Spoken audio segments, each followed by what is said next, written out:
specialist and researcher in psychosomatic medicine and the care and treatment with a patient with substance use disorder. And it makes her a very, very important specialist to our talk today about conventional and non-conventional pharmacotherapy for prevention and treatment and delirium care. So please welcome Dr. Neufeld.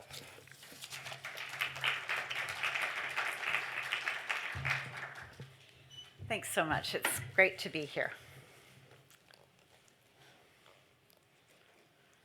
Great. I have no disclosures for this presentation, although I should admit that I was a past president of the American Delirium Society. If you like delirium, if you want to learn more about delirium, you're kind of interested, it is actually a great group of people, and you should look for our meeting.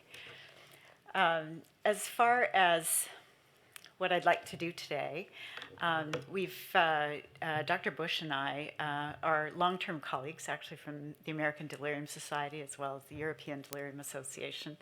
And we've decided that we would really like to partner in this presentation. I'm going to be talking about what we know about delirium more broadly in a variety of conditions and in the healthcare setting. And then Dr. Bush is going to really drill down on what we know about the pharmacology and pharmacologic approaches to delirium in the palliative care setting. So that's how we're going to set the stage for right now. So we've known about delirium for a very long time, and of course, you're wondering why I have this picture of the Acropolis in Athens. We've known about it actually as one of the earliest conditions that was written about in medical literature, and in the Book of Maladies, Hippocrates actually talked about phrenitis and lethargus, which roughly translates to those conditions, hyperactive and hypoactive delirium, and basically described it to be a condition that's associated with an acute disorder, associated with fever, actually associated with death, and was often accompanied by problems with cognition, behavior, disrupted sleep, and unstable moods. And so it's very interesting because we haven't changed that much. It's actually remarkably consistent with what we talk about in the most recent version of the Diagnostic and Statistical Manual, which really highlights the importance of an acute disorder that actually focuses on attention and awareness, or a disruption actually in attention and awareness. So it's when we talk about delirium, we're talking about a clinical syndrome, right? We're just talking about a group of symptoms that occur together, and it's relatively abrupt, and the symptoms often fluctuate throughout the day, throughout the course. It's often, always associated with some sort of cognitive deficit, either poor memory or disorientation, perceptual disturbances, such as illusions and hallucinations. And by definition, it's not due to any other particular neuropsychiatric disorder, such as dementia, although I'm sure all of you know, that when you have dementia, you're much more likely to develop delirium, so it's often confounded, the two together. And then, of course, there are other features that are not necessarily needed for the diagnosis, but are often there, and that is really the sleep-wake cycle disturbance. It's almost always found in people with delirium. There is often excessive lability or irritability and hallucinations of an oneroid type, and what that refers to is really a dreamlike quality of illusions and hallucinations, as well as the delusions that also accompany it. And then, of course, people can be agitated. Again, that phrenitis. They can be, moving around, trying to get out of bed, very, very agitated and fearful, and scanning the environment. Or they can be actually very lethargic and sleepy, and may even be considered the ideal patient because they don't do anything and they don't demand anything.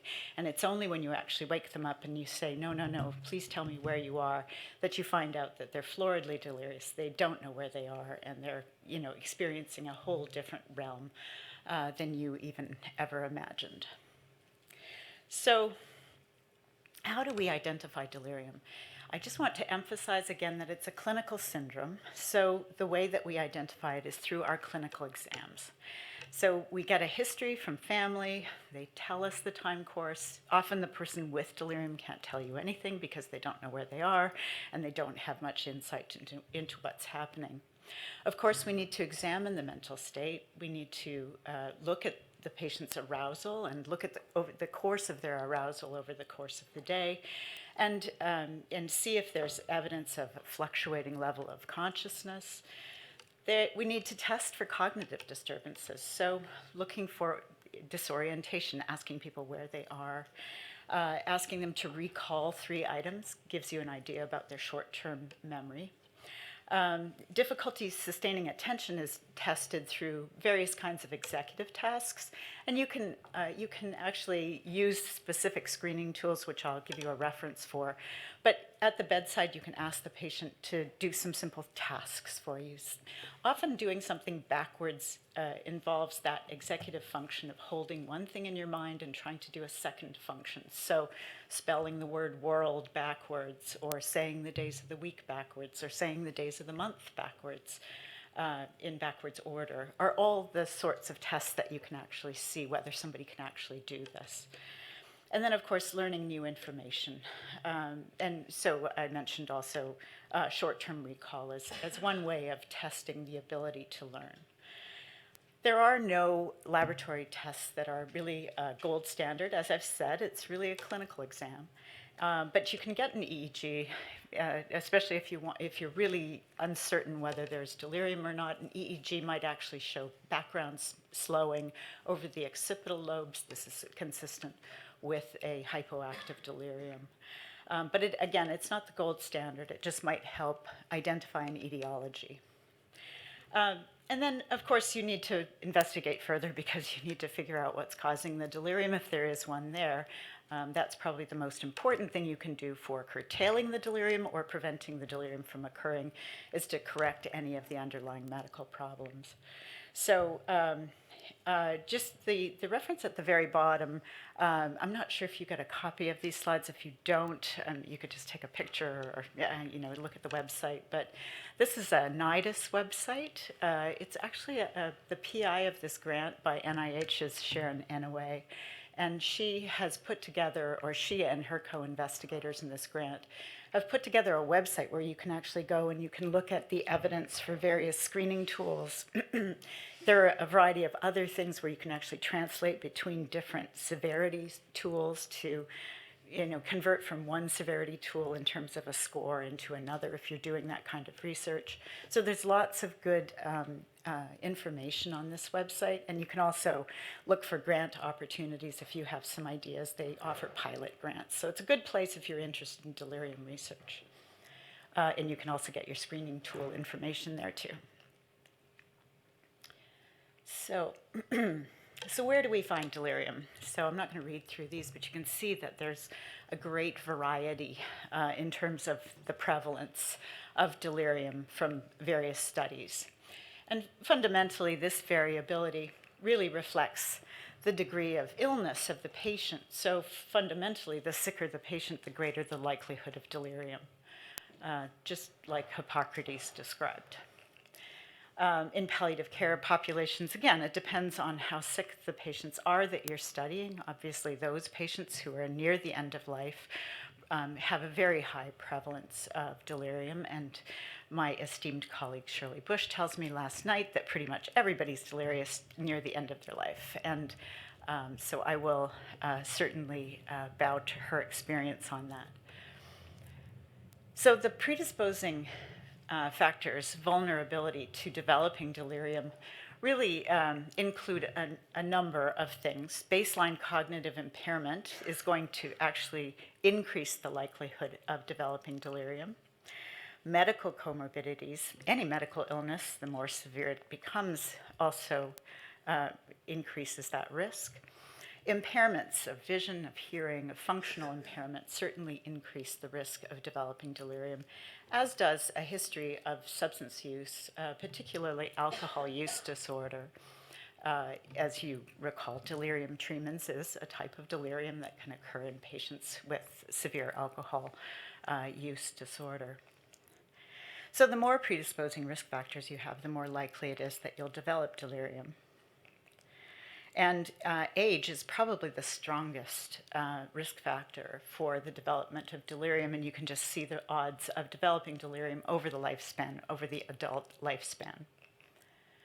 So what we do to patients also confers a degree of risk. The medications that we use certainly increase the risk of delirium depending on the medication. We'll talk a little bit more about that.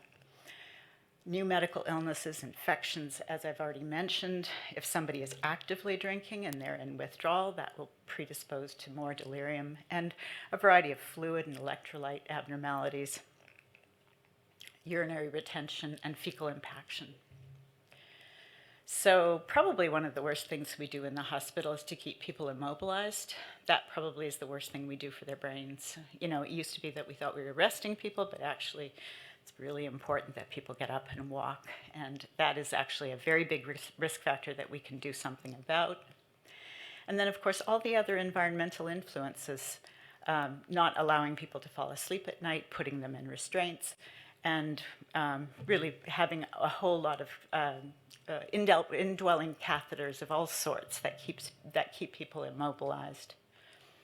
And of course, not controlling pain adequately has also been associated with as a risk factor for developing delirium. And I've already mentioned sleep deprivation. So Sharon Inouye, early on in her very first paper around delirium, actually put these ideas together. And basically, the lower risk person, it takes a great deal to make them delirious. So somebody who's young and doesn't have much comorbidity. But those individuals who are very, very frail, very vulnerable, it takes a lot less to make them delirious. So that really shows the interplay between these factors. I'm going to be mentioning this paper, but again, if you wanted to take one more picture, it would be of that reference. This is a Lancet review, or I'm sorry, this is a Nature review that was written by a number of colleagues at ADS as well as the EDA, and really is kind of the state of the art in terms of where we're at in terms of delirium. And it's a nice refresher if you have students or you really want to just read a little bit more about this. Why do we care? Why are you all here at 4 to 5:30? Why do you care about delirium? Well, fundamentally, in those patients who are in our hospital system, it certainly is associated with increased utilization and cost, and it's associated with a great deal of suffering. And here's the evidence for the increased risk of death. There actually are lots of other references as well, but these are particularly compelling studies that were done in ICUs showing an increased mortality in the year following your discharge from an ICU stay in which you had a delirium. And the graph on the right is actually Margaret Pisani, a colleague who looked at the days of delirium and showed a dose effect, if you will. The longer the delirium, the greater the likelihood of death. I probably don't need to convince you all of this association. This is probably something you know quite well.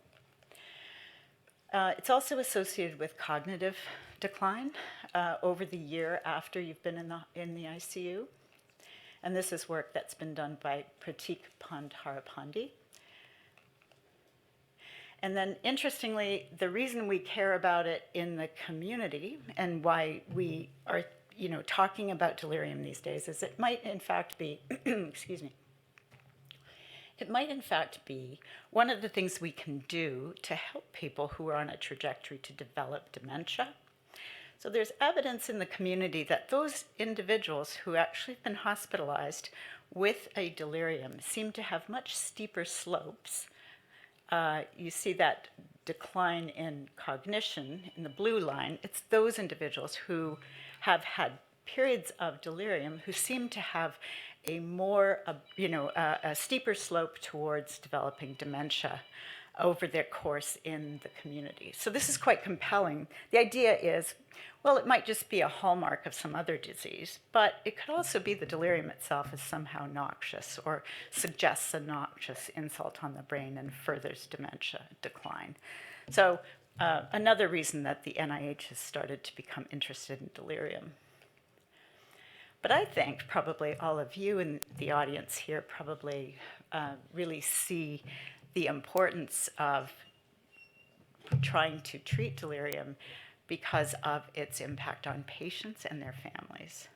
Patients, I can tell you, come back after hospitalizations still so absolutely upset by what's happened to them in the midst of their deliria.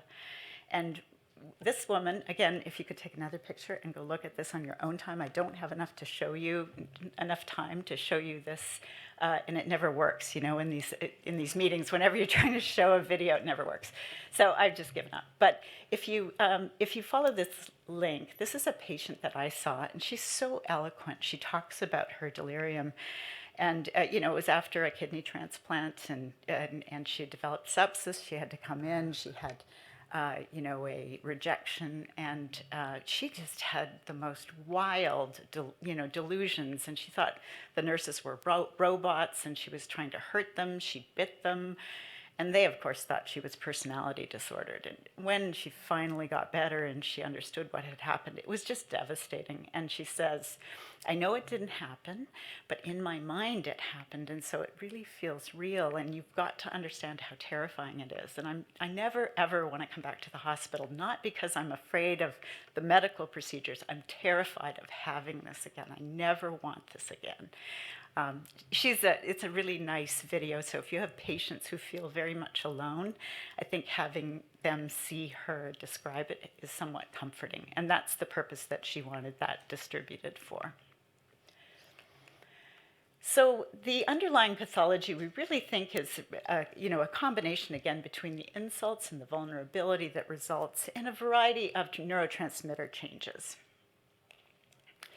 And again, from this article that I had you take pictures of, the Wilson Nature Reviews picture, here's the best, here's really a pictorial diagram of all of the different mechanisms that are really being interrogated right now and hypothesized as to the cause of delirium. And so you know, certainly we believe that drugs probably work very directly through neurotransmitter systems. That doesn't take too much imagination, but there probably are a number of other things going on as well. Microglial and astrocytes are probably primed through previous disease pathology, and it may be that priming that actually results in a very significant neuronal dysfunction because of the overactivity of these cells. There seems to certainly be evidence of blood-brain barrier disruption and resulting in metabolic insufficiency, as well as reduced integration of brain networks because of all of this neurodegenerative pathology. And so there are a number of things that we are actually looking at, a lot of different mechanisms that might, you know, ultimately lead to this final common pathway. Probably the very final common pathway is one of energy insufficiency, though, if we actually had to think about what is the final route to the production of delirium. And again, it's a great read. Would really encourage you to look at that article for a much more detailed examination. So getting back to drugs, so what we've known about for a long time is that when we look at associations, those patients, again, this evidence comes from ICUs, but those patients who are on higher doses of midazolam, higher doses of fentanyl as examples of benzodiazepines and opioids tend to end up with a higher incidence of delirium. And similarly, the higher the doses of lorazepam that you give, the more likely it is that somebody will transition to delirium in the ICU. And so we have guidelines actually in the ICU starting in 2013 in terms of a real sea change in how we think about patients' care in the ICU. And fundamentally, since 2013, there has been general agreement that we should really be striving for patients to be awake and alert in the ICU. and that we should be assessing for their pain, their sedation, as well as their delirium. And we should be doing this regularly, but the only way you can do that is if you wake them up and you make sure that you're not over-sedating people. So there's really been a movement within the ICU to change our practices. Instead of thinking that we're being benevolent and sort of keeping people very asleep, that we really want to get them awake and alert. And that seems to be the best way to prevent delirium, the proportions of patients who become delirious, and it certainly improves their outcomes outside of the ICU as well. We've also included early mobility and sleep in the most recent guidelines of the SCCM. And just this is an example of the first person that actually was part of our sedation protocols in our ICU at Johns Hopkins Hospital. And basically we're looking for a RASS goals, for someone to be awake and alert. That's what we're trying to look for. So we're aiming to have somebody who's intubated but awake and alert. And basically we're reducing continuous infusions, and we're only using PRN boluses as we need. But it is amazing that very, very many people can tolerate being awake and alert and intubated, and can be reading the newspaper and doing all sorts of things that's good for their brain, and talking to talking to their families, and getting on with their lives. Not everyone, but a lot of people. In fact, the majority, I would say. So when we looked at some of the outcomes, this is really just a study that showed that we were able to decrease delirium through these efforts.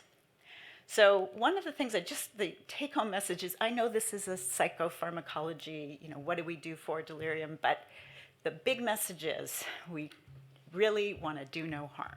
So if there are things that we can take away, then we should be doing that to prevent delirium. And also, in the midst of treatment, we need to be able to be thinking about what are the things that might actually be making this delirium worse.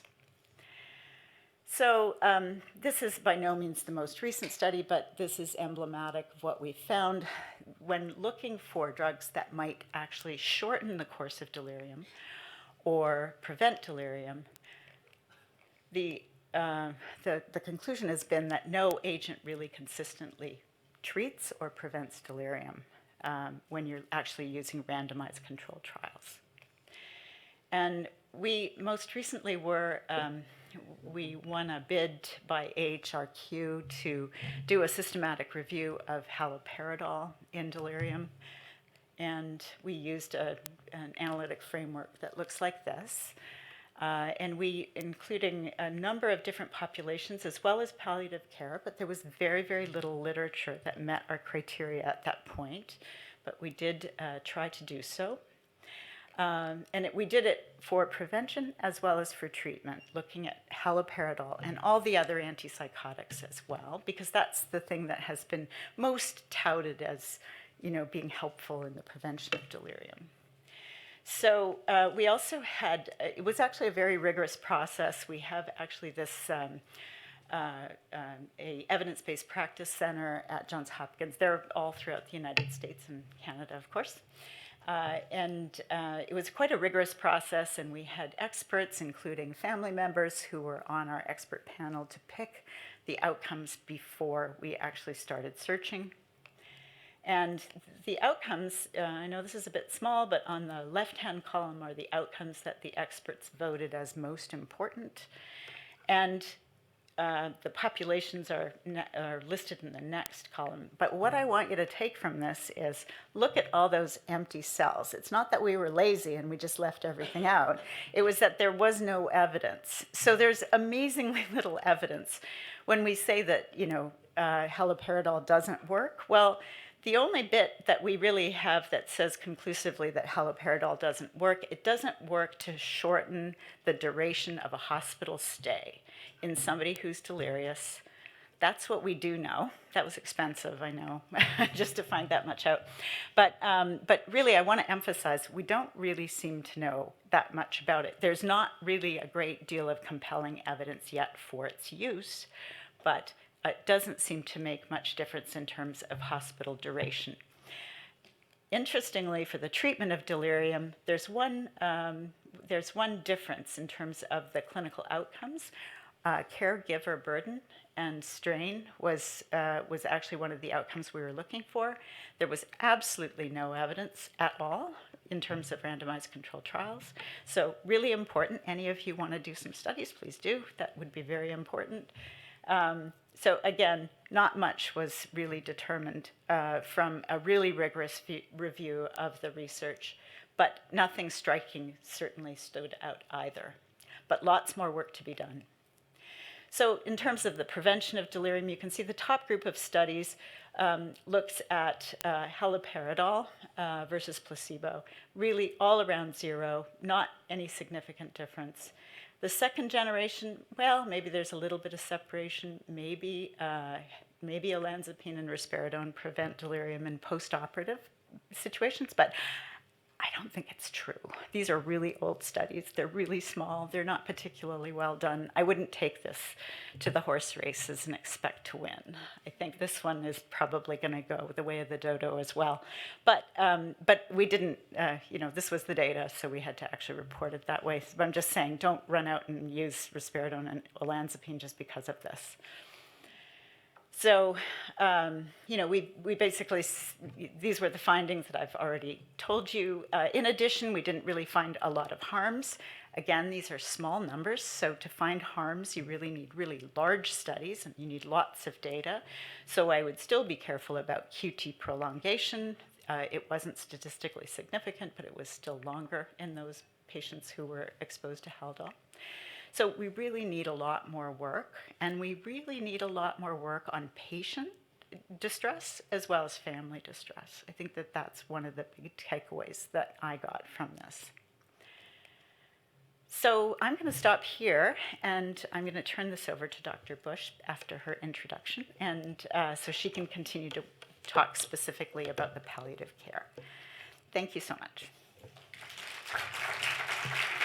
Thank you very much, Dr. Neufeld. So we'll do the question at the end. I see some people at the end, so if you could just please, for the people who are sitting at the row, just move a bit toward the middle so we can greet our participants so they can be seated comfortably, unless they want to stay up, as you wish.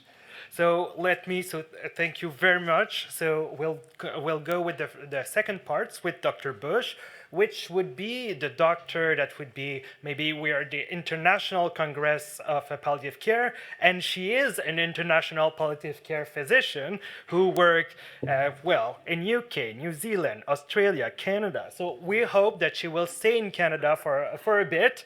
But thank you, and please welcome Dr. Bush. Thank you. Thank you for the welcome. I actually didn't put 1 year MD Anderson as well in Texas. That was really, I did do that too. So there we go. And thank you very much to the organizing committee for inviting me today. So thank you.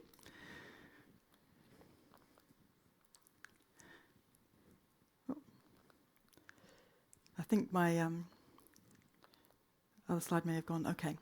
So my conflicts of interest, I don't have any affiliations. I would like to acknowledge the Department of Medicine at the University of Ottawa for an Academic Protected Time Award. And during my presentation, because I'm talking about medications, everything is going to be off-label. So I might as well say that at the beginning. So I'm going to take you through the treatment and prevention of delirium using conventional and non-conventional treatment strategies. And when I was looking at the CanMeds competency, you've seen this on all the slides because we're all asked to do this, I really wanted to focus in. I really thought the collaborator role was really important for the delirium work. I think we really all need to work together as a team with the patients and the families as well as all the healthcare providers.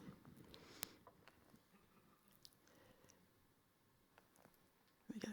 So I'm moving now more. Dr. Neufeld's done a wonderful presentation on delirium, kind of going out wide, and ICU. I'm really kind of bringing it in into setting the scene to delirium and palliative care now. So we've talked about how it's common and very complex. It's still underdiagnosed. We still miss it. And because about a third of the patients have delirium at time of admission to a palliative care unit, I kind of think, how many am I actually still missing? Probably still quite a lot. And because of that, I think any sudden change in a patient's cognitive or physical function or behavior needs to trigger further evaluation. And then we think about across all palliative care settings, and I have to thank my colleague, Dr. Christine Watt, who's in the audience here for a systematic review. So all palliative care settings, so this is the inpatient palliative care unit, inpatient hospices, community and consult, the prevalence of delirium in the last hours to days of life is up to 88%, so extremely common. So if you think about the clinical subtypes of delirium, as Dr. Neufeld mentioned, I wanted to hone in on palliative care that is slightly different. We only have about up to 25% of patients have hyperactive delirium, and predominantly it's hypoactive delirium, which is the subtype that's easier to miss.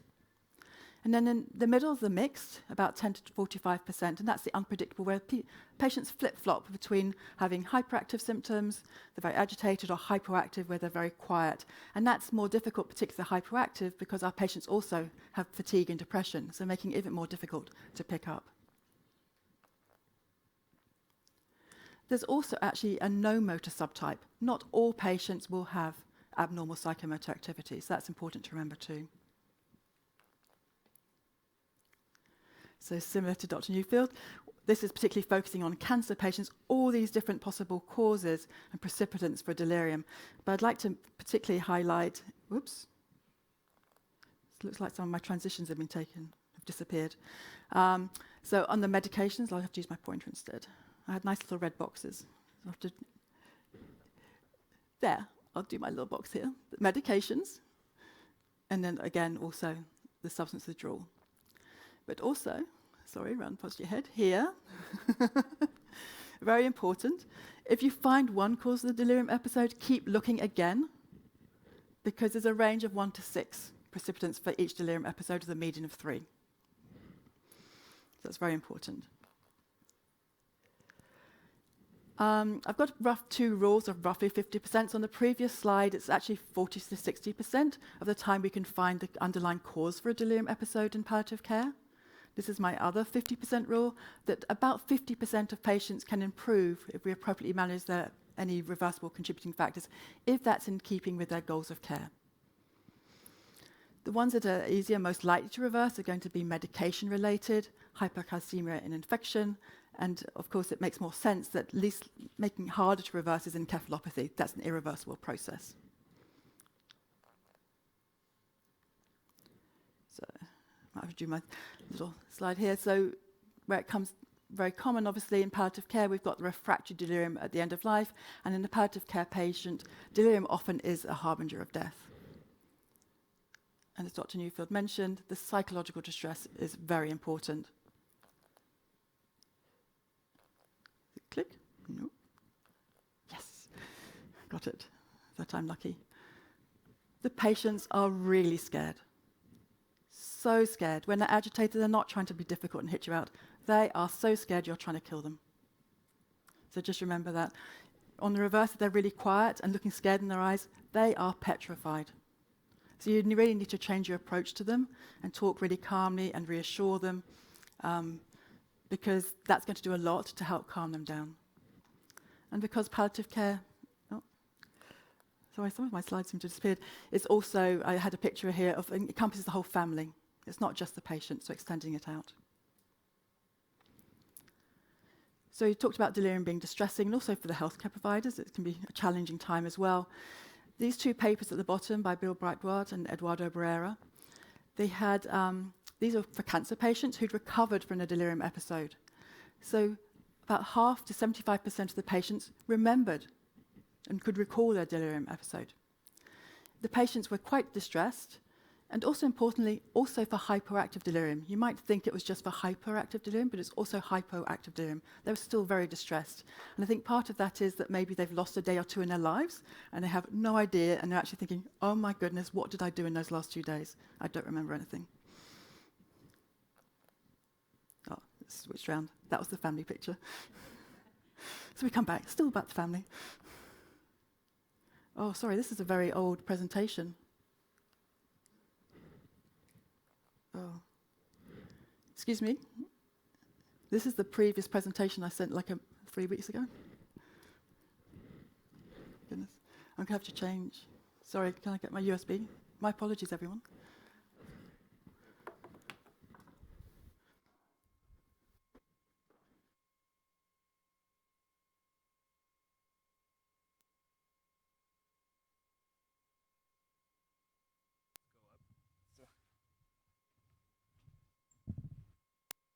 In the meanwhile, just remember everybody to ask their question as they come up. You can write them on the app, so I will receive them.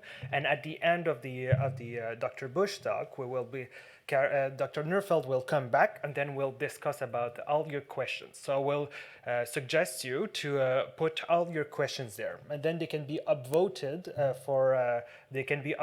by your fellow participants. So that will be a nice way to think about and discuss about delirium.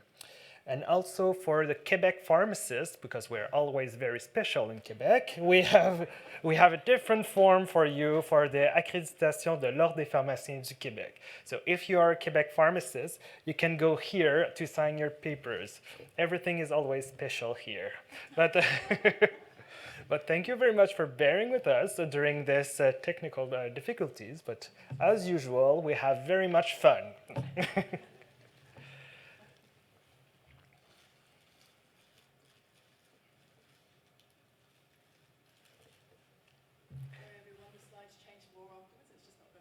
Yes. So more optimization is more learning. So, so more learning is more take-home messages. More take-home messages is better patient care. How can I fill more space?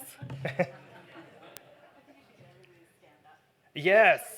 Yes. Okay. So we can move. We can get up and see who can get up faster and who. Oh, okay. I have 2, 3, 4 participants. Thank you very much. And who can raise their right arm up first? Yes. Okay. Which year are we on today? It's a tricky one. Okay, so I think I'm hearing voices there, so I'm sorry. So maybe I should get a cam right here. So, how is it going, everybody? Oh, I am sure. Thank you very much. So thank you very much for being patient, because it's a matter. We want to have the most up-to-date information, so that's what we are bringing. And then we see application drive. So this session will be is recorded, so I'm very glad that we will have this for posterity, and this will be probably available on the McGill International Palliative Care Congress. So this will be. I hope they will be able to edit this out, but if ever it's not possible, so I hope there won't be that much TikToks about this. I hope I won't be trending on Twitter. However, we still share this moment. So you can be proud of living this moment with us.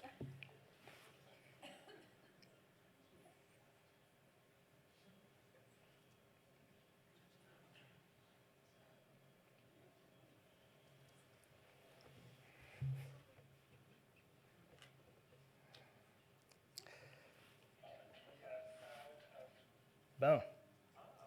Other voices? Is it good?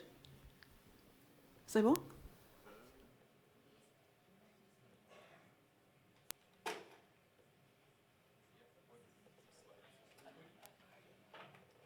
Slides are back. We're back, everybody. So thank you very much. We'll getting back to the presentation, back to regular schedule. Thank you very much.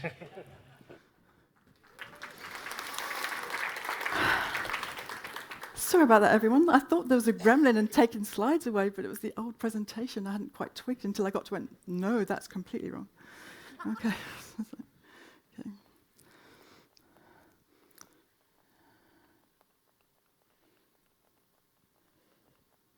See, bread? There. I was thinking, I'm going crazy. It's delirious. It's like, okay, family, yeah, experience. Okay. Water now. Hydration's very important.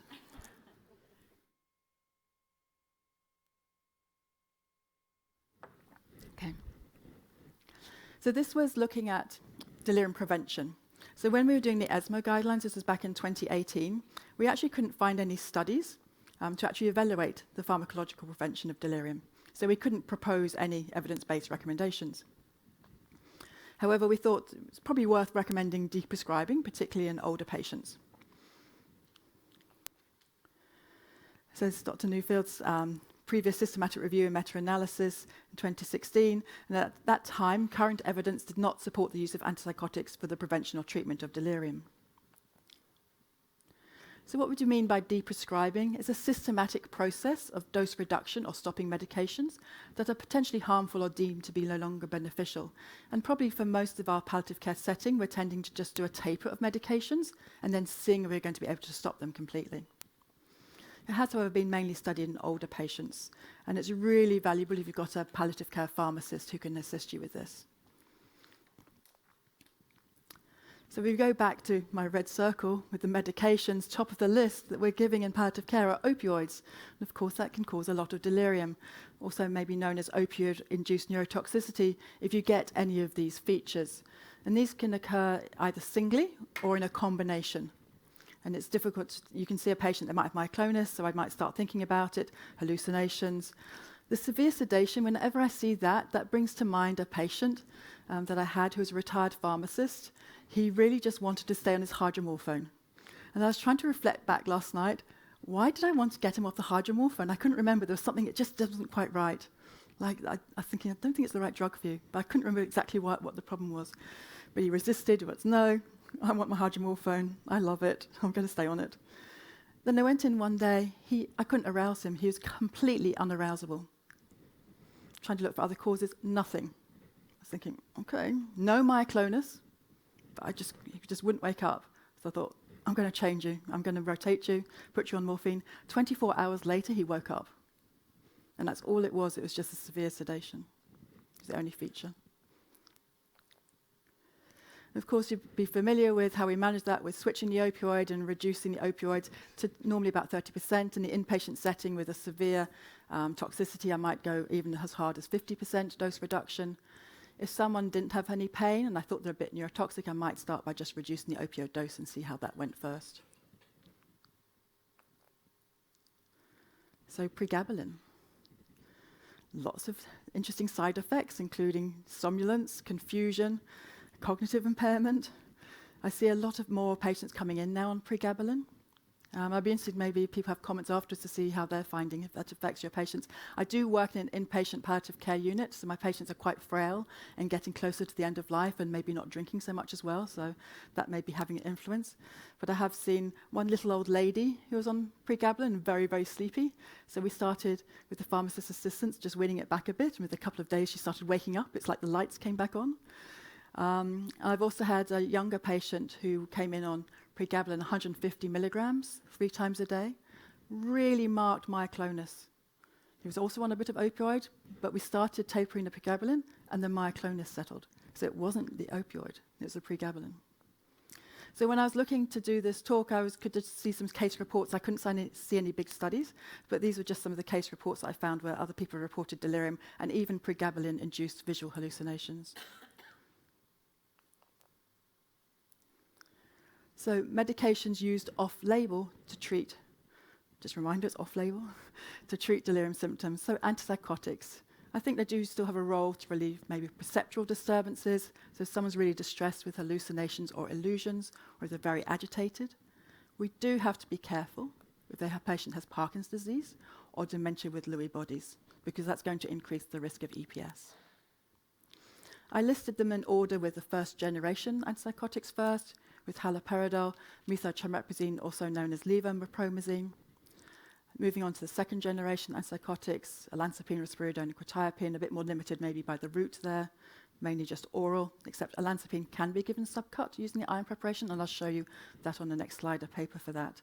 And aripiprazole, a third-generation antipsychotic.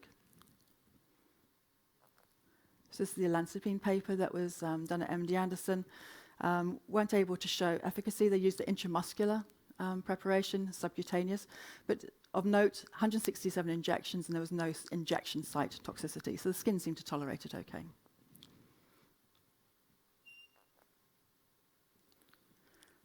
So again, touching on the adverse effects. These drugs have many, as well as the extrapyramidal side effects, the QTc interval prolongation, rarely neuroleptic malignant syndrome, and also they can lower the seizure threshold. And I find it quite interesting, it's actually the more sedating first-generation antipsychotics have the greater propensity for this.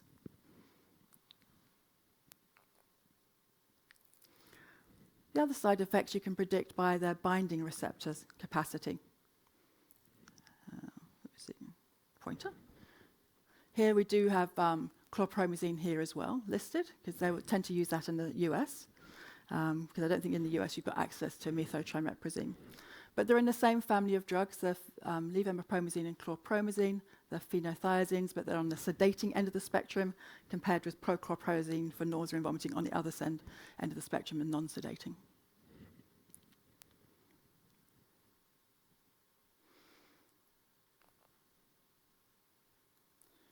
Moving on to benzodiazepines. Well, benzodiazepines in themselves are deliriogenic and can increase your risk of falls. That gets a bit tricky. They do, though, will have a role for alcohol withdrawal and benzodiazepine withdrawal. And we have the injectable midazolam available and lorazepam.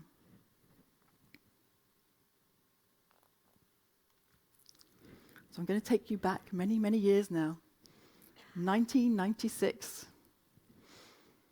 This is a study by William Breitbart. So it's in hospitalized AIDS patients, 30 patients. So they randomly assigned patients to haloperidol, chlorpromazine, or lorazepam. They ended up stopping the lorazepam arm early after only 6 patients because of side effects, and that was mainly increased confusion and more sedation. But ever since then, there's been a great fear of using benzodiazepines at all in delirium, so for many years. And that's changed a little bit, but that's kind of where it all stemmed from.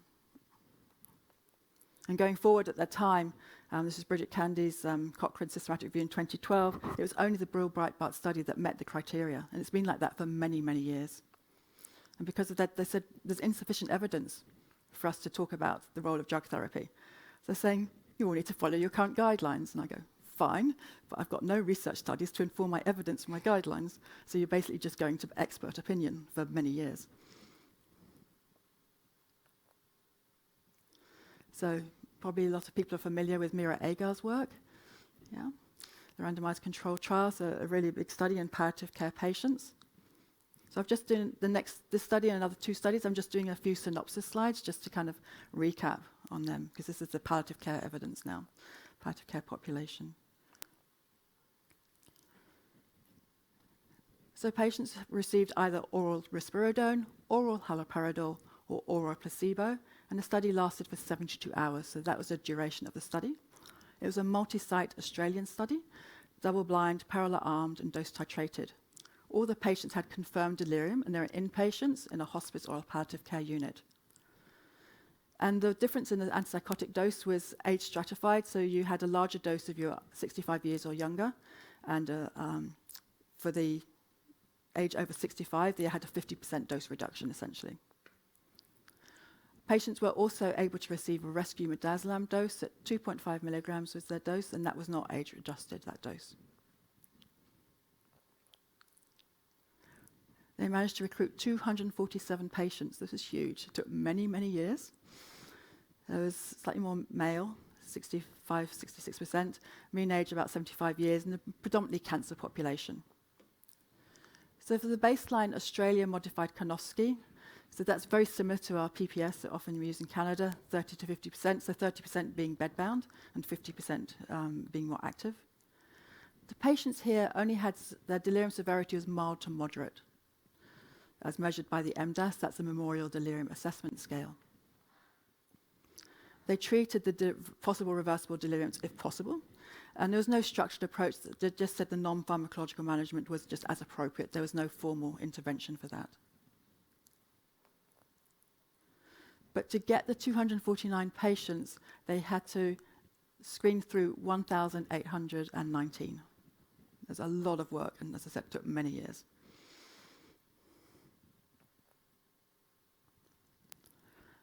They also used something called the Delirium Symptom Score, and they took that from the New Desk tool. That's a nursing delirium screening scale, and that's got 5 items normally, and they just took the middle 3 items, item 2, item 3, item 4, which I just put here on the left-hand side there.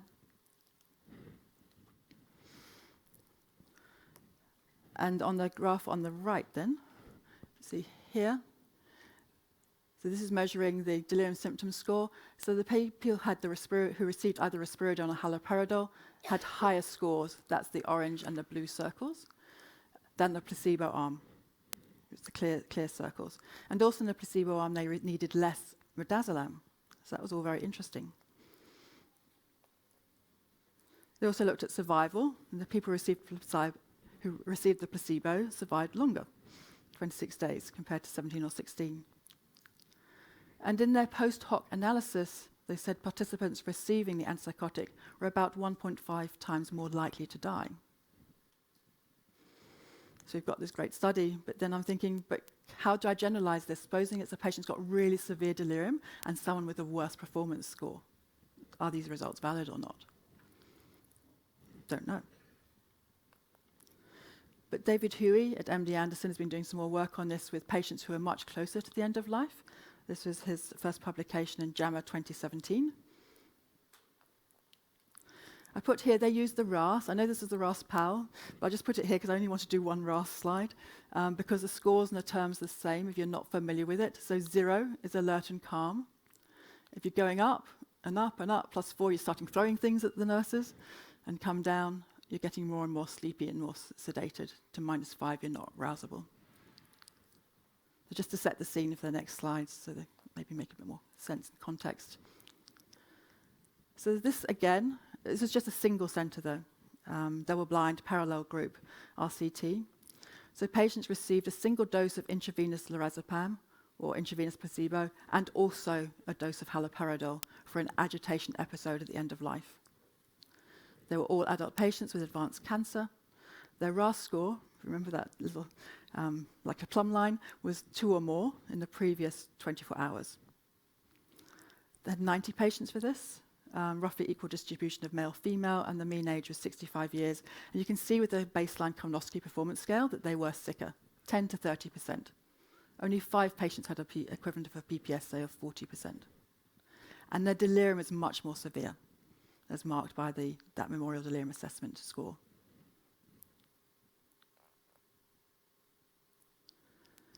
So once the patients were randomized, they all received standardized haloperidol, which is up to 2 milligrams IV every 4 hours. And then you waited for another agitation episode with a RAS of 2 or more. But actually, after 7 months of the study, they revised that to 1 or more because they actually weren't able to recruit enough patients who reached that RAS level. So they dropped it down. So out of that initial 90, you ended up with 58 patients then going on to receive a single dose of lorazepam 3 milligrams and haloperidol 2 milligrams IV. And it wasn't dose adjusted. Or they got the placebo IV and the haloperidol 2 milligrams IV. And then they were watched for 8 hours after the single dose. So that's just to show 154 patients they assessed for eligibility to end up with a 90 randomized and then 29 in each of those 2 arms.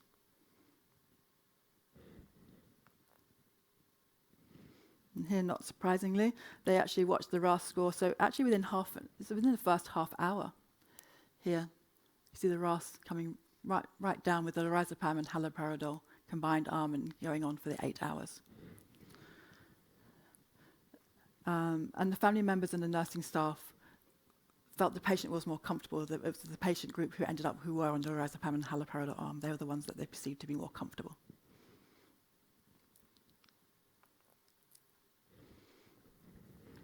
Excuse me.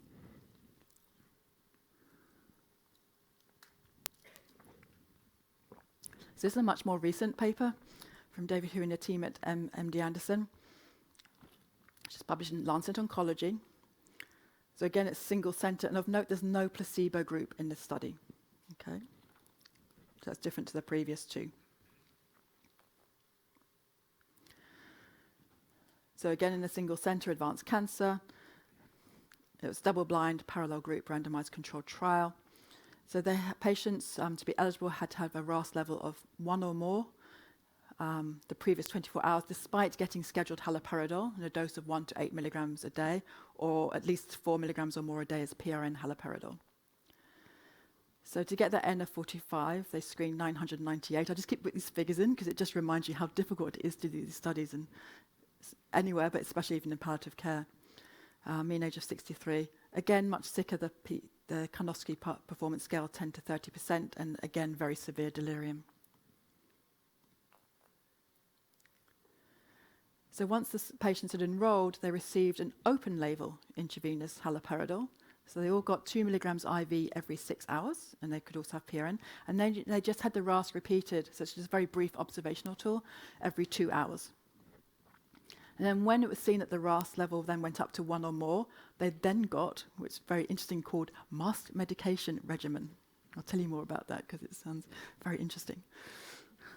Which meant they got whatever it was, the package that we got was given every 4 hours IV. So what were in these medication regimens? So one of the arms was called haloperidol escalation. So they got 2 milligrams IV every 4 hours. Or they may have got chlorpromazine 25 milligrams IV every 4 hours, or they got a combination where they actually dropped the haloperidol dose down to 1 milligram and gave chlorpromazine 12.5 milligrams IV every 4 hours. And how they did this, it meant every patient got a syringe and a bag of fluid. So in the syringe, they either got haloperidol or dextrose, and in the bag, they either got saline or chlorpromazine. And between those two combinations, that's how they came up with the 3 different groups. So everything was looked the same. No one was going to be able to tell what was in each syringe and what was in each bag. If the RAS score after that went up to 2 or more, they increased the scheduled and PRN doses of the antipsychotics. And here is how their RAS scores changed on this one. And again, it was the escalation group, so the blue one are the people who got the higher haloperidol dose. That's how the RAS went from up here, like +2 agitated, and how it's coming down. The rotation was that's the group that went from haloperidol to chlorpromazine in the red. And in a combination, they had the lower dose haloperidol and the chlorpromazine. That combination group, the green group, there was one instance of akathisia, and that patient ended up having to discontinue treatment. But of note, there was quite significant hypotension observed during the study, particularly in the escalation group.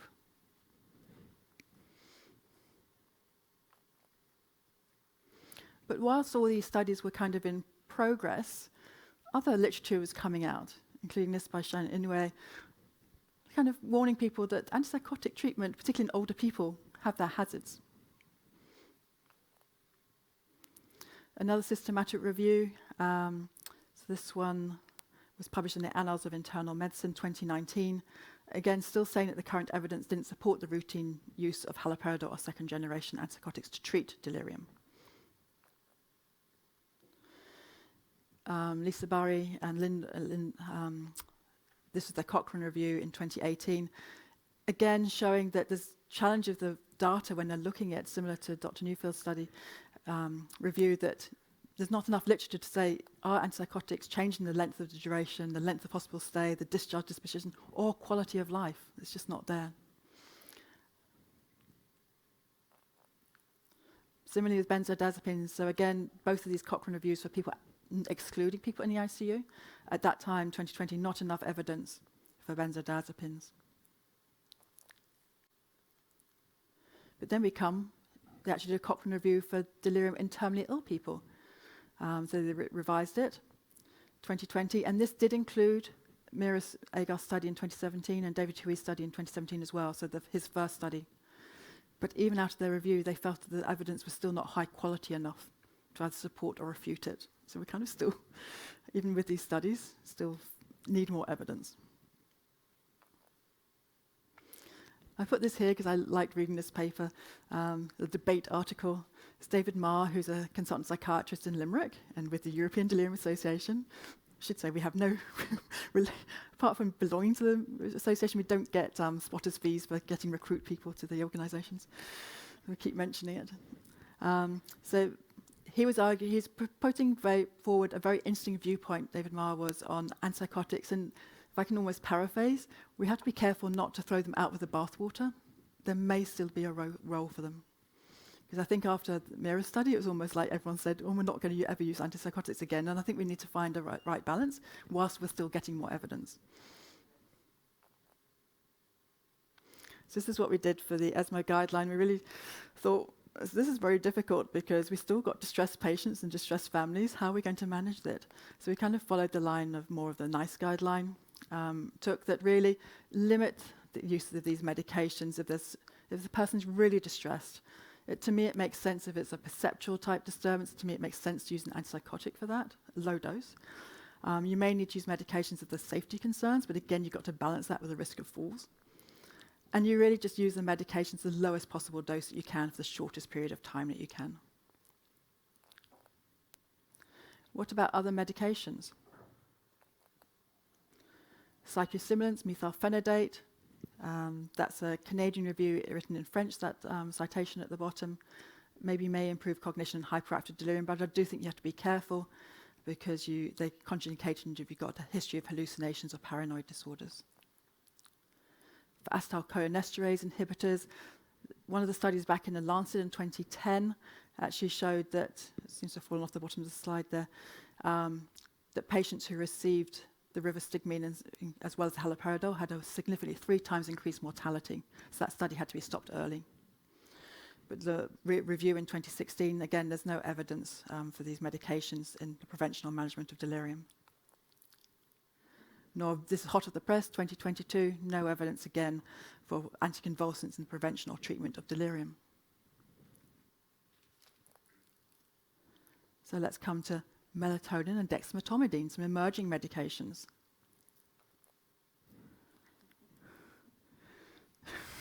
I put this here to remind me, how does melatonin work?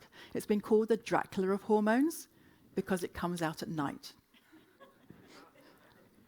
Makes it simple. Now you remember. That's how I remember.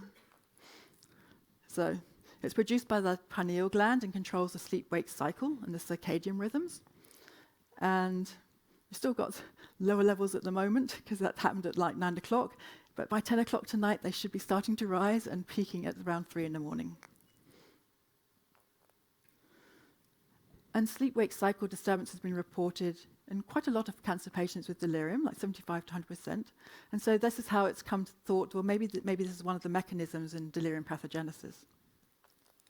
And we were struck particularly by the first study that came from University of Western Ontario by Alma, 2013, internal medicine inpatients over the age of 65.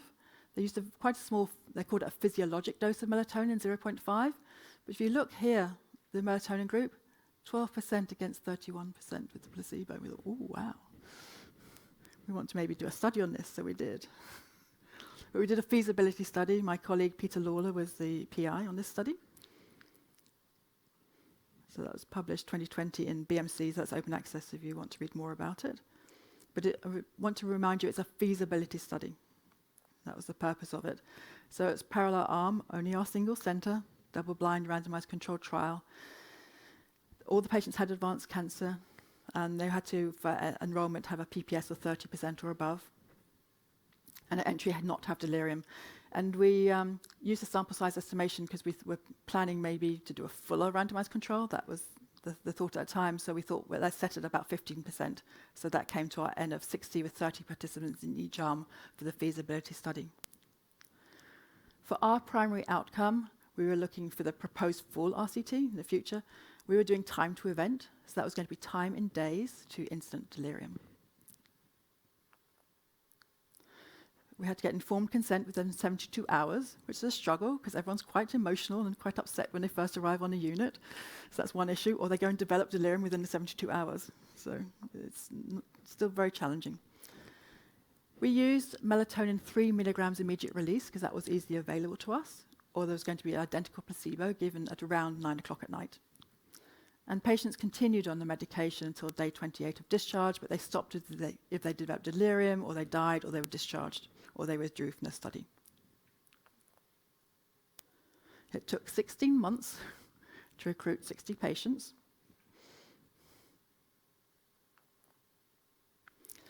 And I just put here in the blue going down is the melatonin. So the delirium occurred in 11 patients out of 30 versus 10 out of 30 on the placebo group. But again, it's not really significant. It wasn't powered for that. It was just a feasibility study. And the survival time actually didn't look quite so good in the melatonin group. That was 9 against 18 days. But for a feasibility study, what was important, we didn't find any serious trial medication adverse effects, and that all the core study procedures were acceptable to the patients and the family and staff. That's really part of the feasibility. We eagerly await the Australian multi-centre study. They're using oral prolonged release melatonin of 2 milligrams, recruiting 220 patients, but for their outcome, they're looking for delirium-free days, so a different outcome measure. So it should be coming out very soon. So I'm just stepping 1 minute back into the ICU world, because again, this was super interesting. They used to use a lot of midazolam for sedating patients in ICU, but they found that when they swapped dexmedetomidine, that these patients had a lot less delirium. So what's dexmedetomidine? It's essentially active, highly selective alpha-2 adrenergic receptor agonist. Quite a mouthful. But it's very interesting medications because it sedates, and it's also got analgesic properties, and it produces what's called rousable sedation. In addition, though, you also have other effects. So they sometimes call it cooperative sedation, hypotension, and bradycardia. So that's something to keep in mind. There had been some case series in palliative care. It can be given as a continuous subcutaneous infusion. So that's good. It really had been quite expensive before, but the cost has come down quite a lot recently. So that makes it actually viable for us to use as an option in palliative care. So in Australia, there was this open label study. So I just did a couple of slides just going through that. Single site. These are adult patients in a single palliative care unit who had hyperactive delirium at the end of life, moderate to severe delirium, and thought to have a survival of 7 days or less. They divided dexmedetomidine to low or high dose. So the higher the tier 1 dosing, that's there, and then they doubled it for tier 2. They just had 22 patients. And this one here, I put here, the mean age was 72 years. Over half the patients, 59%, had to go up from tier 1 onto tier 2 between day 1 and 5.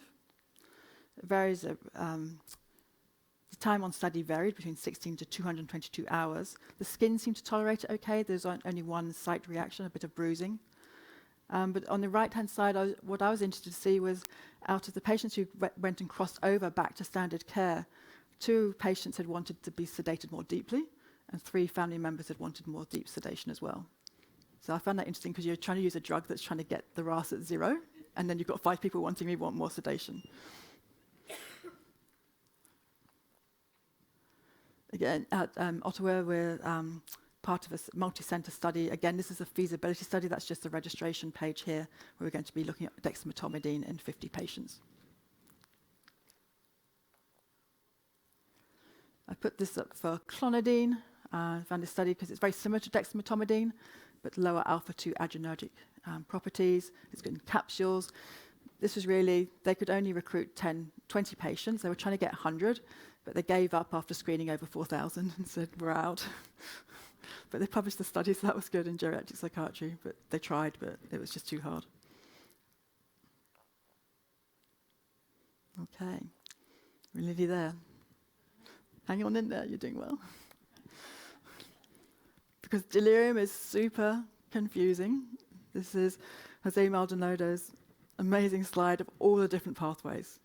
So when you see that, how can one little drug manage all delirium? Don't think it can. It's really complex. We probably need multifaceted interventions. And maybe for different delirium subtypes, like hypoactive versus hyperactive, you need different medications.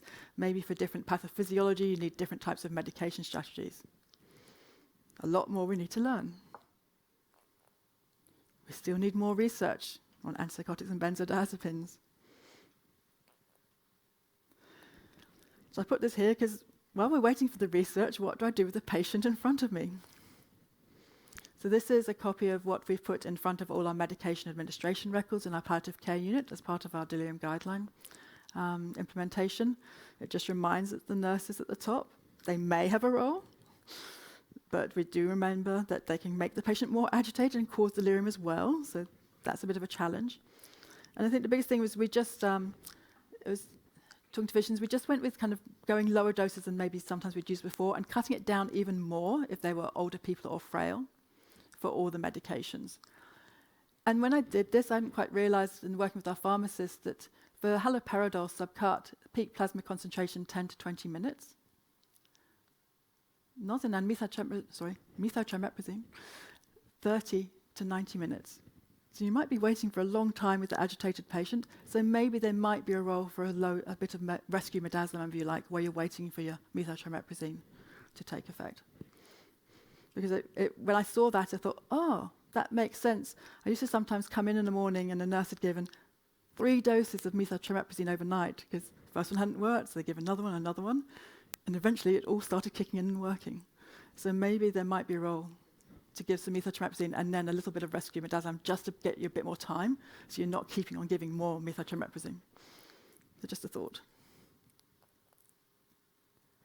I come back to the NICE guideline, originally published in 2010, but they do update it routinely every 2 years, and even more expectantly if something dramatic in the evidence comes up. Unfortunately, they did exclude patients at the end of life, but they said delirium can be prevented in about a third of patients at risk. And sorry, I'm deviating from the topic of pharmacotherapy again, like Dr. Neufeld, because this is done, comes from this study by Shan Inouye. It's all based on her multi-component intervention to prevent delirium. And these are non-pharmacological interventions.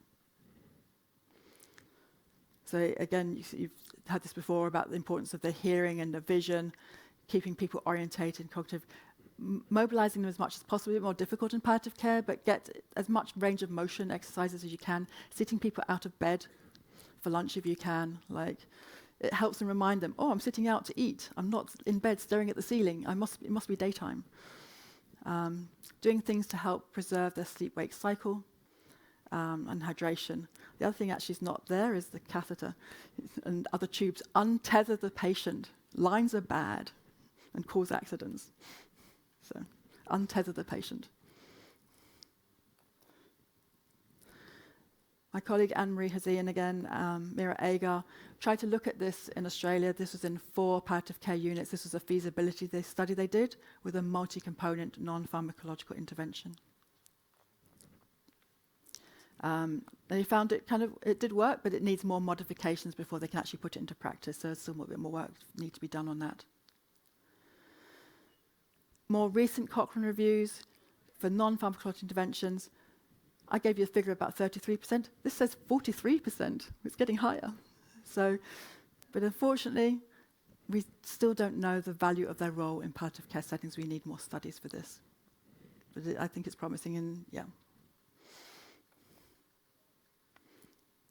And finally, with all this, what do patients actually want? So I'm thinking of the patient who's maybe not right at the end of life, but they've experienced delirium, and their family members who've been there at the bedside watching it. What actually do they want? What outcomes do they want? And flip it as they get much sicker, and depending on the goals of care, what would they want if the delirium is not reversible at the end of life? Then what outcomes do they want? I think there's 2 slightly different populations. Maybe we need to think about them a little bit more separately. The resource at the top I just put up is there's a very detailed appendix that you can download because my friendly palliative care unit pharmacist helped me do it, and it's got lots of details about drugs and pharmacology stuff, so it's amazing. But I need the pharmacist to help me with that, so that's easy for you, and happy to share that so you can get that open access. So just a review of the learning objectives. And we looked at the screening, diagnosis and screening of delirium, pathophysiology, different levels of evidence for treatment and prevention options. And we left our email addresses there. So thank you. Thank you very much. What a tour de force that we just had. It's impressive the amount that we covered. So thank you very much. And unfortunately, you didn't answer everything because I have a lot of questions.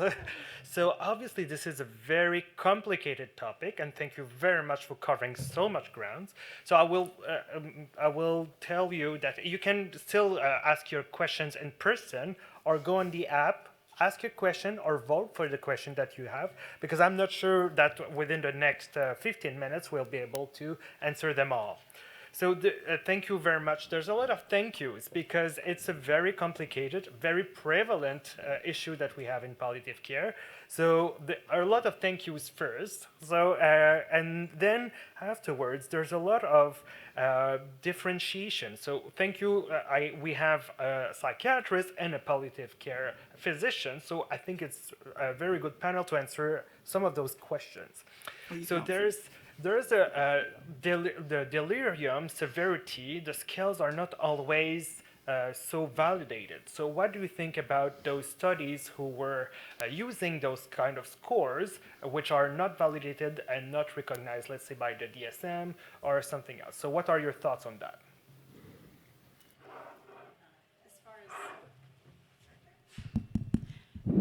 As far as the severity scores, I think that you're right.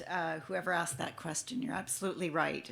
There's some concern using severity scores that really value an arousable patient. And, if you can't interact with the patient, you cannot see how severe their delirium is. Regardless, I think that there's going to be more evidence in the coming years that actually looks at this relationship, actually from some of the epidemiologic surveys, like Daniel Davis, for example, has actually been studying a population in London and using these severity scores. And what he tells me, I was at a meeting with him last week, and it's surprising that the Memorial Delirium score, for example, actually does, which he's using in the community, actually does seem to have some internal validity in terms of prediction of death and more severe illness. Now, again, that's not in the palliative care population, so you should feel free to go ahead and see if you can figure out a way to validate or maybe improve the severity score within the palliative care population specifically. Thank you. And there's also a question about the terminal illness versus delirium and agitated delirium. So how can you manage to differentiate between those two? I don't think you do. I think that's probably the syndrome. Well, that was a short answer. So, and also, could you comment on the fact that in most of the studies, it was agitated delirium, and what the most patient that we see is hypoactive delirium. So how can we reconcile the fact that they were using, let's say, the RAS positive of 2 or RAS positive of 1, and then the majority is a hypoactive delirium. So how can we reconcile that into our patient population? Yeah. It's a great question. I think it's going to remain a challenge because the studies and the medications were particularly going for the agitation to bring it down. The hyperactive, we need a better tool, particularly in palliative care, to detect the hyperactive delirium in the first place. If a patient can't communicate, how am I going to find out if they've got delirium? I think we end up often assuming they probably have, even though I can't measure it. So I think we need more tools to actually capture that as well. And we still don't know what's the right approach to that. I think still really push the non-pharmacological interventions. We still need more work on whether pharmacological interventions will help or not. And I've got obviously support the family throughout as well. It seems like we need researchers. So I should have asked who wants to be a researcher here during the intermediate. So, and we have a question about dexamethasone. So we know that the dexamethasone, within all the complexity of delirium, can increase the risk of delirium. However, we also have some brain mets and we have some brain edema. So how do we manage to increase or decrease the dexamethasone in this patient population? Great question. I don't really have an answer that I can quickly give because it's so patient dependent, I think. Because yes, I know in theory it may make them more agitated, it can make them even paranoid. But on the other hand, if they need it for cerebral edema, then I'm probably going to have to keep it there, or I might try and bring it down just a little bit, but not right down. I might just bring it down a little bit from, say, 8. I might say, bring it down to 6 and how they go. But I worry about that balance. Yes, do you have any other comments? I think that's a good. And we have again another question about hypoactive delirium. So if you have still a patient with hypoactive delirium, would you consider some antipsychotics for those patients? I think that really we don't have any evidence that haloperidol reduces the duration. At least it's a rough measure. We don't have any evidence that haloperidol reduces the duration of delirium. So I think that there isn't really any reason to be using antipsychotics in patients with hypoactive delirium. What I think Shirley and I are trying to say as clinicians is that we recognize that when people are really distressed with hallucinations and delusions, and they're striking out at others and their families are very distressed, it seems to us from a clinical point of view that it might make sense to use an antipsychotic for these symptoms that we use for other illnesses that cause psychosis. I don't think that there's really any great compelling reason to use haloperidol in hypoactive delirium, though. I don't see that clinically. We want people to be up and moving. We don't really want to, sedate them further. Although haloperidol, as you saw from Dr. Bush's slides, probably causes a little less sedation, but still, we'd really like to, get them up and moving if we can. Any other comment, Dr. Bush? I would avoid antipsychotics for hyperactive delirium. And again, I'd worry particularly. And then I'm also concerned about the mixed delirium where they're agitated and then flip over.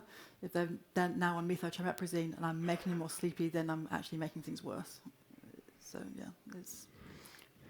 So we have discussed about opioids and pregabalin that can contribute to delirium, but also increased risk for respiratory depression.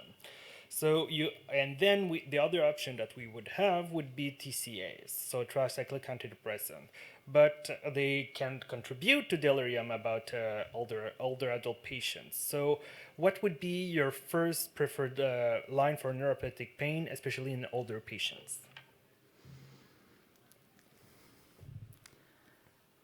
I'd still see about trying opioids first, because most neuropathic pain, there's some opioid responsiveness as well, and see how they respond to that, and until that at a level that they no longer tolerate. Then it really depends. I'm quite old now, so my practice changes to my younger colleagues as well, so it reflects that in how I practice it.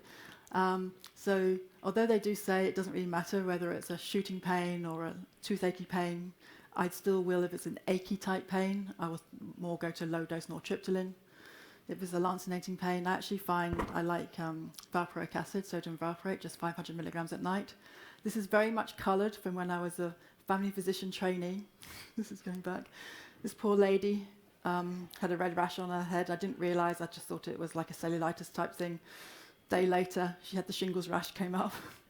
And I then started carbamazepine, because that's what my book said. Difficult to titrate. It's like 3 times a day, you have to titrate it up. I got called back 2 days later. She got the drug rash, because that's in over 15% of patients. So I never touched carbamazepine again after that, because that was a bad experience. But valproic acid for shooting pain, I've had, for a couple of patients, dramatic results. Someone who had rectal pain, the next day it gone. So that's simple things, because I was also a family doctor and community physician. That's things that are very simple in the community. I also did train in McCulloch House in Melbourne, so I got used to prescribing ketamine. So people come in an inpatient unit. We used to try and target a lot of different receptors with opioids and ketamine. Might use gabapentin. I'm afraid I don't use pregabalin. I try. That's not something I'd prescribe. I'm the one always trying to cut it back down, as my pharmacists in the audience will concur.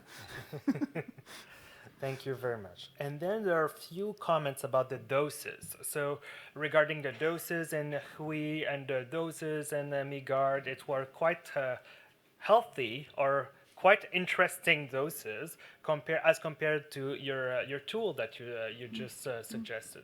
So how can you comment on that? Yeah, and it'd be nice that David's here to actually comment on how they chose their dosing. But I do also think we need to think these are patients right at the end of life. And if I reflect on that for my patients who do have refractory delirium, I normally am changing them from haloperidol onto methyltrimeprazine and adding in a midazolam CAD like we are going in the sedation. So maybe we're not quite so different in clinical practice compared to how they've set it up in a very rigid way in a study. Of note, they do use intravenous medications there, because my understanding, please correct me anyone from the US if I'm wrong, that you need to have intravenous for your billing purposes, for insurers' purpose, so they don't give it subcut. Yeah. And yes, so we have also a question about a rising evidence about or rising use of survorexin for delirium. So the evidence is minimal, but do you have any thoughts about the orexin receptor antagonist for the prevention of delirium? Yeah, I think we don't, again, just as we've been saying, we don't really have evidence that suvorexant actually, reduce, or at least we don't have any evidence. I know that there are a couple of studies that are still out there, so I think we'll probably learn a little bit more. I think there's a theme here, though, and that is that Jose Maldonado slide. There's so many. Remember, I said this is just a clinical diagnosis. It's like saying shortness of breath. Why would you expect that all causes of shortness of breath would respond to one treatment? It's not going to work. So, yeah, I'm afraid that that's the bad news. It's really great that everybody's looking for delirium, but it is unfortunate that they're thinking it's an etiology. It is not. So if somebody is delirious because they are in alcohol withdrawal or benzodiazepine withdrawal, yes, of course you're going to use benzodiazepines, and of course you're going to titrate them. But if they are, in delirious because of the dexamethasone, then we're going to actually change that. But having said all of that, I did do a Rameltion study a couple of years ago in a post-operative population. Of course it was negative. And it was the same thing. As I was seeing all these patients, I thought, why would I ever think that one drug would work? This is ridiculous. But sorry for this. Yes, I know. I had to go to everybody's house to recruit them because as we were talking about recruitment problems, it worked better if the doctor went and tried to recruit them. But I realized that there is some evidence for melatonin, so getting back to the suvorexant as well, that probably there are, genotypes of particular individuals who may actually ultimately be, it may be a target if we had a very homogeneous population. Perhaps some of the melatonin agents would be really helpful in those individuals. But again, we don't seem to have enough specificity to really be able to recruit at that level of homogeneity. Thank you. And what about medical cannabis? Did you see anything that would be or seem to be interesting in all this big cascade of receptors and brain circuitry? And I have a colleague, Paul Rosenberg, who does a lot of studies in dementia, and he just loves cannabis, and he wants to go and use it in everyone, and I just shudder because of what I just finished saying. But certainly there are people who are willing to try it in agitated states in dementia, and I'm sure some of those are delirious patients. But again, I don't have any firm feelings about these, at least based on the existing evidence that we have. Any comment for the last 6 seconds of the of the lecture? Thank you all very much for coming and staying to the end. Thank you very much, everybody. Thank you. So I would like to thank my two speakers for coming up, and I gave them a huge task of reviewing the very, very poor literature of delirium. However, very helpful for us clinicians, us researchers. So again, thank you very, very much.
dans le système.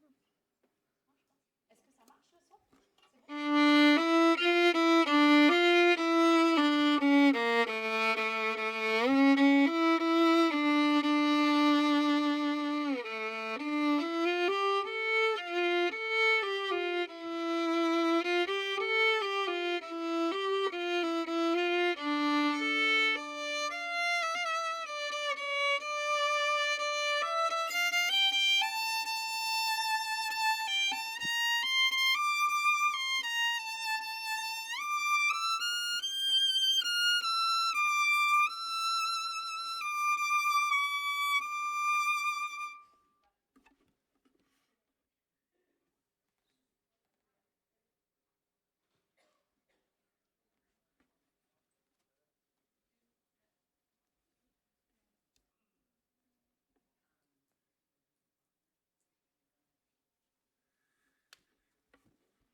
Good afternoon, good evening.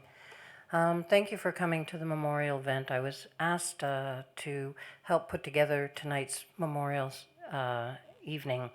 And despite never having been to the Congress before, despite never having been to this memorial service before. We hope we've prepared for you what is in the minds of many, which is a time of reflection and a time to consider the many people that we've lost over the past many years, both in the pandemic and both in our lives personally. And as we lose people and as they start to fade away from us, sometimes sometimes the words that we have at the Congress and all this rushing around that we do isn't quite enough solace, doesn't feed our souls. So we wanted to have this event to try and do that, to feed our souls a little bit. This year we've brought you lots of art at the Congress to fill the void of words and to bring poetry and music and film and the visual arts to you as part of who we are as whole persons. And so I know that so much of what we do in palliative care is about whole person care. We are whole people, and the visual arts helps, and the performing arts helps fill those spaces for us. So we have a wonderful program for you this evening. We have engaged SAMS, which is an incredible organization. I will let Françoise Henry, the director of SAMS, introduce to you what they do with our musician. Thank you.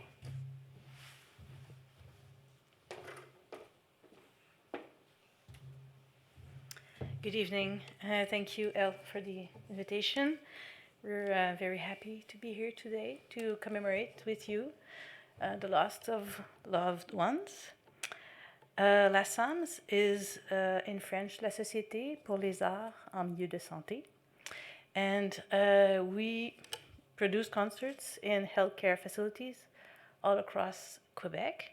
This year, we'll be performing about 1,000 concerts in all of the province, so we're quite busy, provided that COVID doesn't, do its thing. So tonight, we have our violinist Valérie Belzile, which is here with us. She has been with SAMS for 5 years, and she performs regularly in palliative care units, so she knows very well the job of accompanying people that are leaving us through music. So I will leave her with you. She will be performing to start an excerpt from Mendelssohn's Violin Concerto.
For our first reading tonight, I would like to invite Sue Morris from the Dana-Farber Cancer Institute in Boston, who is a clinical psychologist and also the director of bereavement services.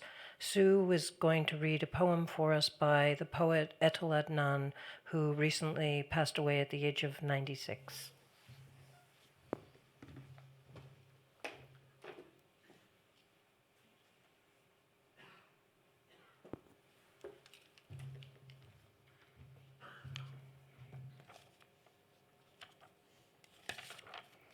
Thanks, Elle. This poem is called Night. Today, everything is solitary. The mountain has waited patiently for the stars to appear, and here's the dimming of the sky's light. It's likely that the journey will proceed in utter isolation. It's not a matter of finding some ink, no, or looking for a piece of paper. The lake I perceive through my imagination has kept a shimmer. Rivers will run for as long as they have already done. It's wrong to think that we're loved. The sunset's last rays are defined by a flight of birds fed on corpses. There's a sweetness in the air that calls for death's coming. I try to deny the latter's presence because the birds, my brothers, have asked me to. It's all because life these days has started to talk. I have therefore decided to believe that night is a divinity made of all the others, and find in its heart trees whose nature is a new reality. Night is the overflow of being.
Thank you. For our next poems, we have Marie-Solange Bernatchez, who is from the McGill University Health Center. She is also a clinical psychologist, and she will read 2 poems for us in French. One is, now I've completely forgotten, and I forgot to write it down, but you'll help us.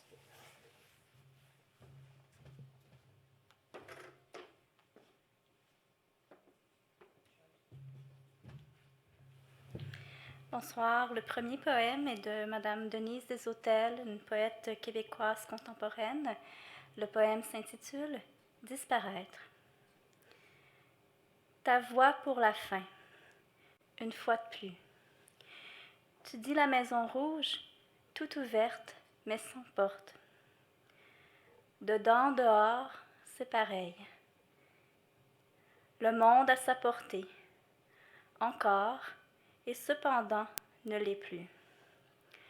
Un désert universel et sa mélancolie versée dans un même lit. Tout petit, qui tremble, soudain, nous apparaissons, nous et le saule, le grand saule. Comme un vent pénétrant, je dis, et c'est un ahurissement. Nous ne serons jamais plus grégaires.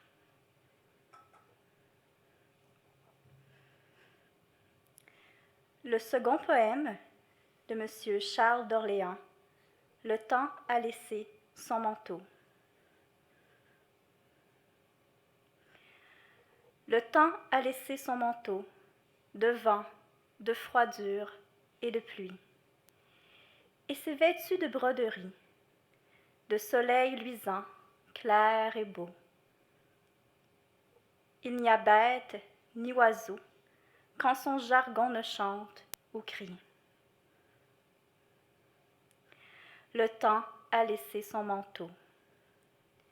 Rivières, fontaines et ruisseaux, portes enlivrées jolies, gouttes d'argent de frèvrerie. Chacun s'habille de nouveau. Le temps a laissé son manteau.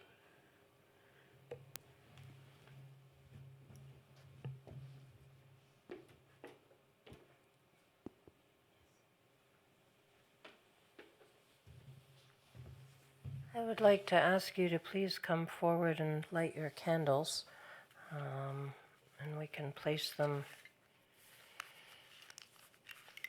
over here on the front, Bernard.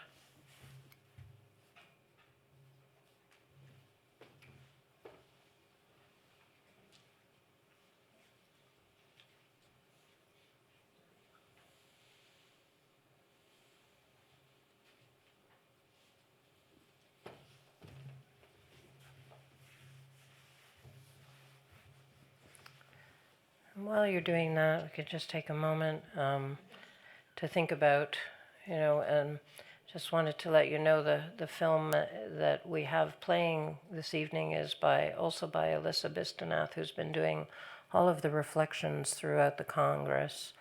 And the film is really sort of what's called the leaders, the ends of film strips. So it's really sort of what's left over after all the light and all the show has gone.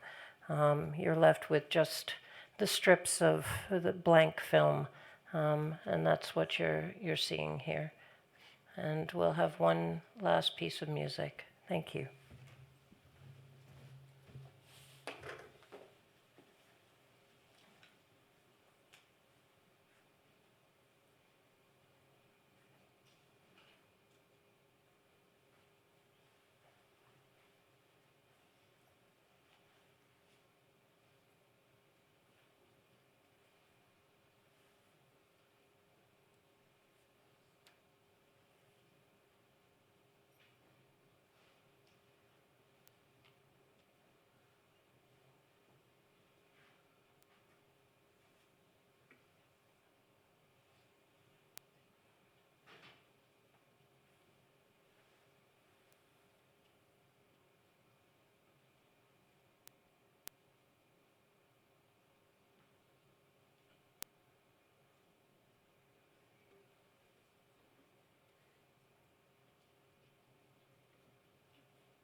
Thank you so much.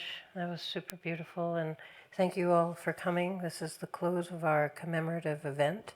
And we'll see you at the rest of the Congress. I hope you've had a time and a moment here to take out for those who are still with us in our hearts, and who may not be at our Congress or in our homes, but they are definitely still with us. I know I'm carrying my mom every day here at the Congress.